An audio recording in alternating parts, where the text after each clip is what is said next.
Hi beautiful! Today we're talking about some really fun stuff, which is all kinds of scalp issues. Scalp care has been very trendy right now. Every hair care brand is coming out with scalp stuff and things to hydrate your scalps, things to exfoliate your scalps, and everything in between. If you have any scalp issues, today is your day. We're going through them all, we're breaking them down, and by we, I mean Dr. Mike and I. I don't want to give you guys medical advice on something I don't know about. So I invited Dr. Mike over to better explain these things and just uncover some truths and some lies about each topic. We're gonna go over some naturopathic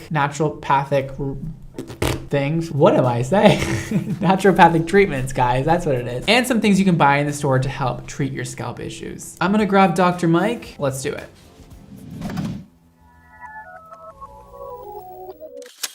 Hey beautiful, I mean Dr. Mike, welcome to the channel. Hello. Today we'll be talking about dandruff, dry scalp, and psoriasis. You're gonna help the common peoples understand these three things, and we're gonna decipher what is the differences between them all and how do you treat them. Yeah, there's so much overlap, there's so much confusion. I'm suffering with some dry scalp, dandruff myself, so we are the common people. All right, let's do it. We're gonna start with going over the differences between dry scalp, dandruff, and psoriasis. What's interesting of all three of them, the symptoms are quite similar. We're gonna see flaking, although they're gonna be different size flakes for different conditions, itchiness, redness of the scalp. So it's really important to distinguish which one of these three conditions it is because the treatments are somewhat different. When it comes to dry scalp, we're simply talking about dryness of that skin layer. That's it. There's nothing else going on. When we're talking about dandruff, we're actually talking about a medical condition called seborrheic dermatitis. Big mouthful. That's a big name. I know. Seborrheic dermatitis. That's good. Look at that. I'm about to give an honorary doctor degree right now. We only have theories as to why dandruff happens. Right. Either too much oil production by your scalp, because there are hair follicles and there's oil glands that naturally occur there, but if you have too much, it can become a problem. There's a lot of turnover, so you have flaking. Another thing that could happen, there's actually fungi that live on our scalps and our skin. That's normal. Not the fungi. The fungi have to be there. I'm a fungi, but I've used that fungi, that's really good.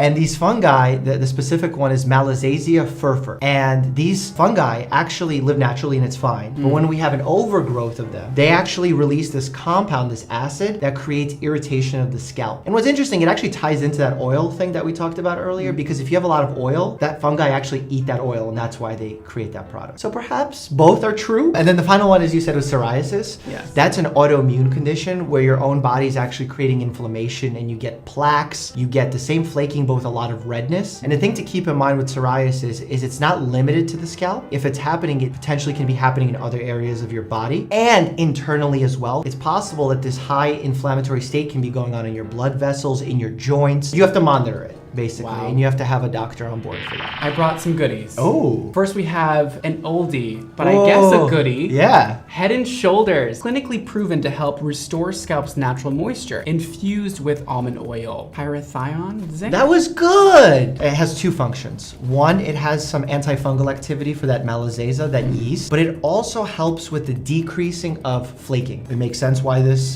specific product has been so successful over the years. And this one you could use more often than with some of the other treatments that when we talk about dandruff or psoriasis, you don't want to be using them too often, too many times a week. Whereas this you could use as your sort of daily or every other day shampoo. This would be like really targeted towards dandruff, but also help with some dry scalp as well, especially like this one has an oil in it. I think when you're using any kind of these natural oils, whether it's almond oil, coconut oil, tea tree oil, it's really important to know that it works well for dry scalp and some cases of dandruff. You have dandruff caused by too much oil production and then you're putting more oil, that can make the problem worse. So my recommendation to my patients is if they have moderate to severe dandruff is to not use any kind of oil. Get it checked out first. Just because your scalp looks dry doesn't mean you have a lack of oil on your scalp. It's so counterintuitive, right? Like how the body works. Oh. We have Selsun Blue. Selenium sulfide, 1%. Helps prevent and eliminate itchy scalp and visible flakes. Works well for dandruff specifically because you have antifungal activity, antibacterial activity, as well well as that decreasing of skin turnover. For a Selsun Blue product, if we read the instructions, I'm almost positive that it'll say to not use it daily. For best results, use at least twice a week or as directed by a doctor. So twice You're the a week. doctor. That one can be a little bit more harsh. And if you overuse these products, you could actually create another problem. So like you don't want to be overusing these specific ones. Ooh, the fancy one. Is it fancy? It is fancy.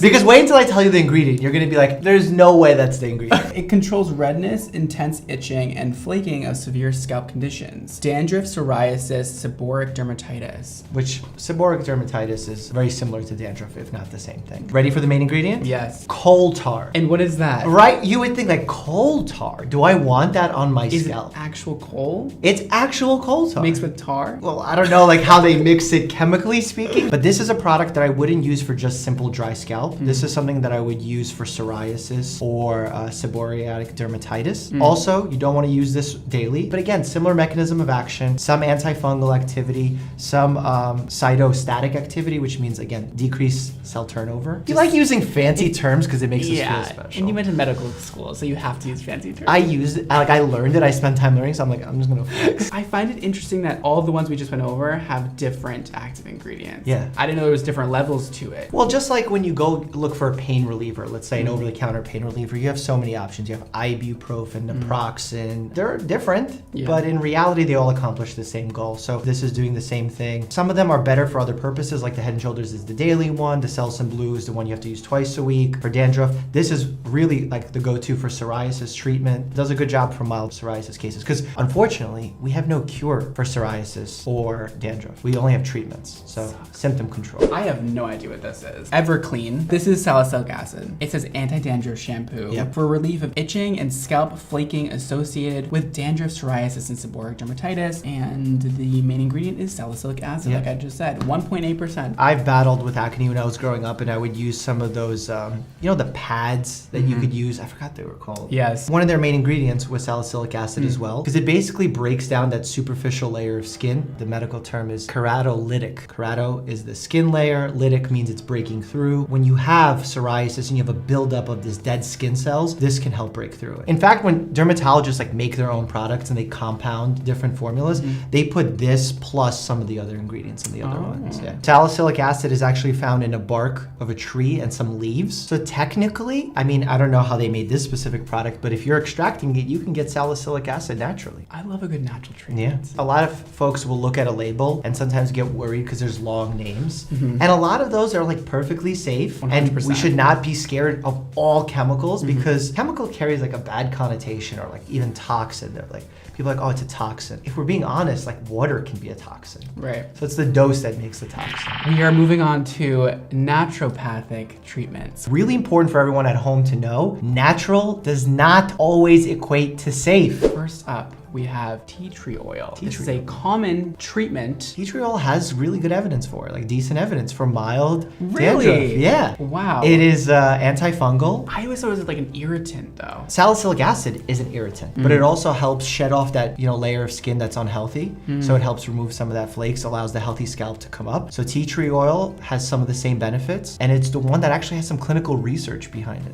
It also helps with itchiness, like because the last thing you want to do when you have any of these conditions is scratch, because you could actually do more damage and then it takes longer for it to heal, and tea tree oil can help relieve some of that itchiness. Up next, we have something that I talk about a lot on my channel, which is coconut oil. Okay. I hate coconut oil. People put coconut oil into everything. And people that love it refuse to believe that it's not good for you. I know. What do you think about it? Yeah, so coconut oil is a great moisturizer. Out of the three conditions we have, coconut oil can potentially work and it can help moisturize. However, for the dandruff where we said too much oil production, you throw coconut oil in there, now you could be making your condition worse. It really depends on what's going on and what your diagnosis is. In general, have the claims surrounding coconut oil been overblown? Yeah, I would say so. I also heard that it kind of puts a film on your skin and doesn't allow more moisture to come in. Is that true? For some people, yes. Okay. It really depends on the natural state of your skin. If your skin senses that it's already well hydrated, it could potentially shut down some of its moisture producing properties. If you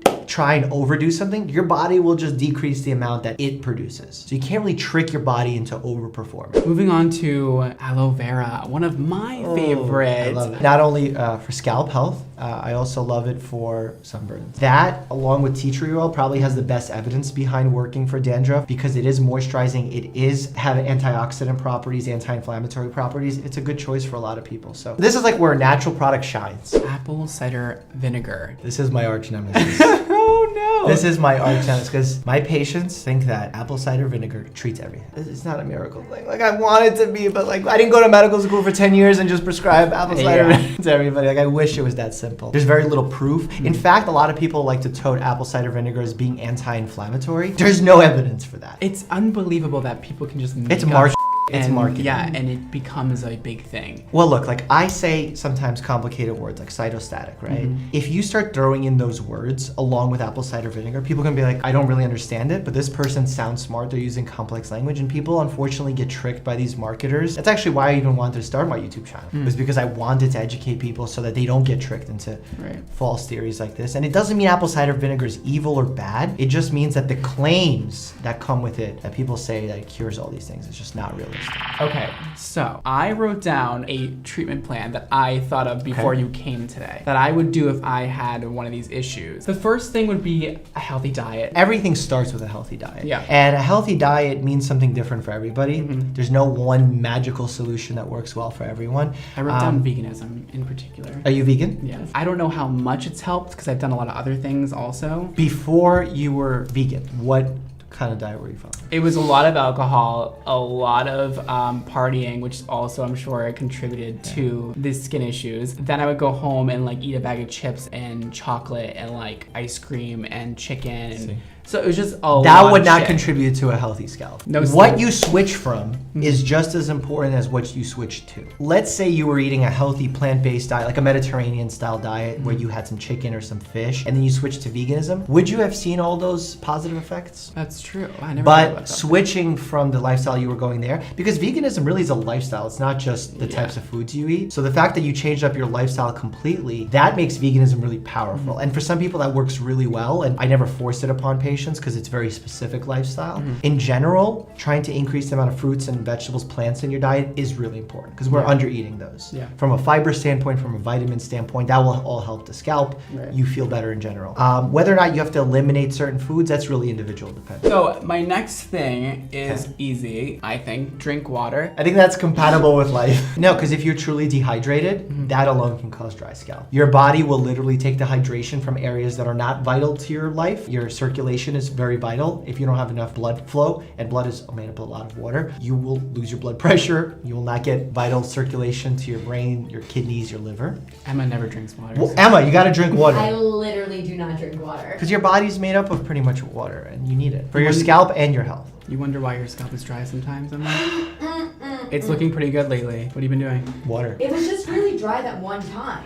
It really was. Like my scalp's like never dry. Well, Never you know what? dry Another scalp. thing that causes dry scalp sometimes, and this may or may not be what happened to you, is something known as contact dermatitis, where you use a product, a cream, you wore a hat or something that had a reaction to your skin, just like how it would happen on your regular skin, but it happens on your scalp, and it can cause that flaking dryness. But as soon as you remove that product, it goes away. That's why I think one of your recommendations that I've heard you say in the past is to not use scented products, and scented products can cause that contact dermatitis. You hear that, guys? Then I have unscented shampoo that is well balanced and does not provide too much moisture, but just enough, because too much moisture can throw off the balance of your skin, is what I wrote before he came here today. Okay. And we talked about that, right? Because like we if did. you over supplement your body will be like, all right, we're good, so we won't do our own thing. Yeah, completely agree. Wow, I'm impressed with myself. I said use a boar bristle brush to distribute oils and exfoliate scalp. Yeah. Is that gonna be too harsh, or is that okay to do? So you just need to be gentle when you do it, because some exfoliation is okay, and in fact when you brush your scalp you're actually increasing circulation to the area, you're removing the dead skin cells. But if you do it too much or too rough, you can actually cause damage or make the problem worse. But the boar bristle brush is good for distributing those oils, because imagine if you have excess oil on the scalp and you distribute it evenly throughout your hair, now you're getting nice looking hair and you're removing it off your scalp so that fungi can't get to it. Ooh. Do not pick at your scalp, which is pretty self-explanatory. Self-explanatory, but people do it a lot. Yeah. And you can't blame them. Like, they feel something there or they want to get it off. But the more you pick, the more it's going to get worse. It's really like, it's almost like chicken pox. It's addicting. The more you scratch, the more it grows. Lastly, have patience. Healing takes time.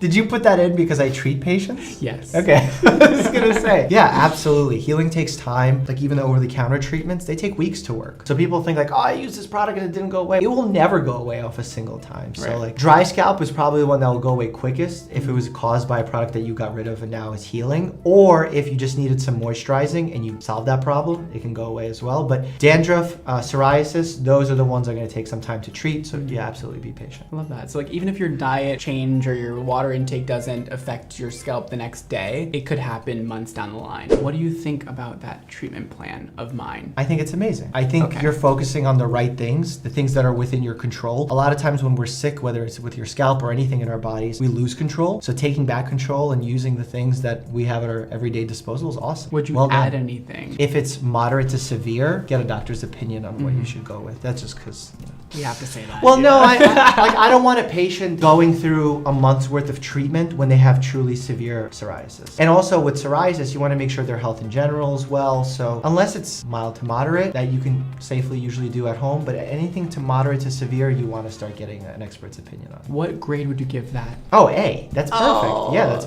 Literally. Past medical school? Yeah, absolutely. Naturopathic medical school. Oh, okay, perfect. So, Dr. Mike, thank you so much for coming on here and helping people that are suffering from dry scalp, psoriasis, and dandruff. Yeah, the most common one. They're not life-threatening. They're not pleasant, and they're annoying, but they're dealable, and you can have some options at your disposal, because look at that list Brad just gave you. And if you guys want to subscribe to Dr. Mike, of course, it's right down below. He's very entertaining, and he talks about a lot of issues on his channel, medical issues, even reacts to doctor things on TV. On Dr. Mike's channel, also, I'll be reacting to his hair care routine and pictures of things he's done with his hair. So I'm sorry, I'm apologizing ahead of time. I will be roasting him, so check that out. It is also linked below. Well, there you have it, you guys. Those are all the ways to treat your scalp issues. Well, not all of them, but some major things that a lot of people do that I wanted to highlight. Hopefully that helps you out deciphering which treatment would be best for you and which maybe won't work at all. If you do have any scalp issues that are lasting and they will not go away, like Dr. Mike said, please see a physician and get that checked out. Make sure you guys subscribe right down below if you're not already. Click the